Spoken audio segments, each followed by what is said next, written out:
Good morning. Good morning, everybody. It is 7:07 a.m. on this Monday morning. It is Tom Grody, and it is time for 7 Minutes of Sunshine. How'd you like that little intro? I've been working on it. Anyway, it's so good to see you this morning. Here we are, smack dab in the middle of the summer of 2021. It's flying by, isn't it? We're more than halfway through the year, halfway through the summer, as we all then start to wind that down and head back into fall. And just, boy, doesn't time just seem to be moving along here, right? Things are opening up more and more. Things are kind of getting to a new normal, I guess. And thank you for joining me. I really appreciate you joining me this morning. All right, so here today, I'm going to do a little bit more about us versus them. I've got a little bit of science behind it, and I have a cool little video to share with you this morning. So just get your coffee and take a listen to this. All right. This episode is supported by Prudential. How do we weigh our own best interests against the best interests of others? This question can be extended beyond me versus you and into the us and them. How do I weigh my family's self-interest against the needs of a family I've never met? What about the citizens of my country versus citizens of another? At a number of levels, we build in-groups and out-groups. There are people with whom we most closely relate, fit and belong, and there are people outside of that. Social psychologist Henry Teifel proposed that the groups you belong to, whether it's your religion, your family, or a football team, give you a sense of social identity, a sense of belonging in a social world. Teifel calls this social identity theory, a theory he developed after surviving as a prisoner of war in Nazi-occupied Poland. Teifel immigrated to Britain, where he later ran the classic minimal group experiments. Participants were divided into groups completely randomly and asked to allocate a reward. They immediately showed favoritism towards those in their own group and maximised their own group's outcome. A trivial division between people was enough to trigger discriminatory behaviour. These discriminatory attitudes can serve several purposes. For example, believing you're part of a good group builds self-esteem. It's not a bad thing to be proud of your family or friends. But the flip side of this is creation of bad groups and stereotypes about others, negative ideas about an outgroup as a whole.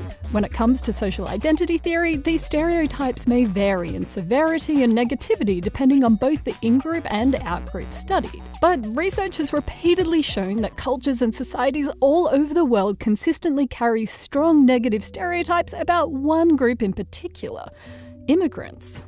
Immigrants are people leaving an outgroup and attempting to join your in-group for any number of reasons: safety, security, or just new opportunities. Research in intercultural relations has shown while the stereotypes people hold for immigrants may vary by their nation of origin, level of education, religion, or socioeconomic class, the connotation tends to remain negative or ambivalent at best. And this is problematic. When immigrants attempt to join an in-group holding negative stereotypes against them, their ability to integrate and contribute becomes more difficult, and everybody loses. Luckily, scientists have also studied how to reduce this empathy gap. In one experiment, participants in an fMRI were first shown images of members of their in-group receiving a painful shock, and members of an out-group receiving the same shock. As expected, the participants reported feeling more empathy for the in-group individual, and that was supported by their brain activity.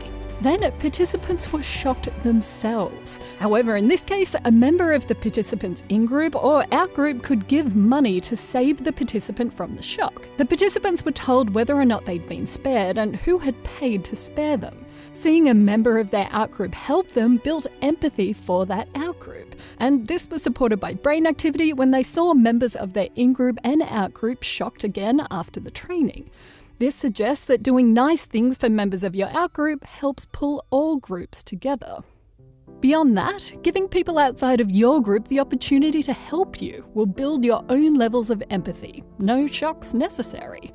Supporting our fellow humans, especially in times of struggle or change, can help us realize that beyond our family, friends, and community, there's a larger in-group that encompasses everyone, citizens of the planet Earth. And we're all in this together.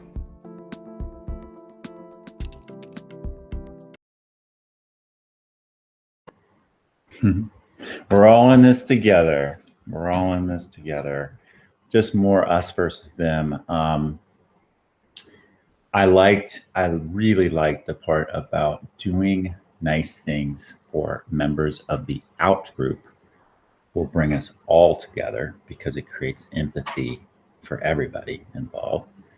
But our brains, I guess what I found interesting about this, because the us versus them thing is so fundamental to why we have so many problems in our country and really in the world. And our brains are literally wired for it as really evolutionary, from an evolutionary standpoint, to help us survive, right? So we're wired for it. And the irony of it is today, as we evolve and as we share this planet, it has the potential to completely destroy us. So we have this, I think, responsibility to do what we can to help all of us evolve past us versus them. And I can't tell you how hard it is. Again, we're wired to have more empathy for our in-group and less empathy for the out-group. And we're wired to make ourselves comfortable in an in-group and always have an out-group. And then certain leaders take advantage of that. And they hurt a lot of people. And a lot of people hurt others that they don't even know. So there you go. Nice cheery Monday morning. Thank you for joining me this morning.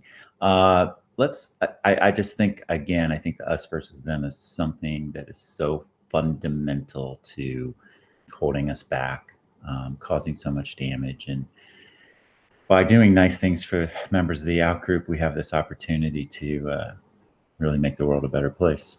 So what can you do? What can you do nice for a member of the out group to help change things, to break down the stereotypes, to get to know people at a personal level?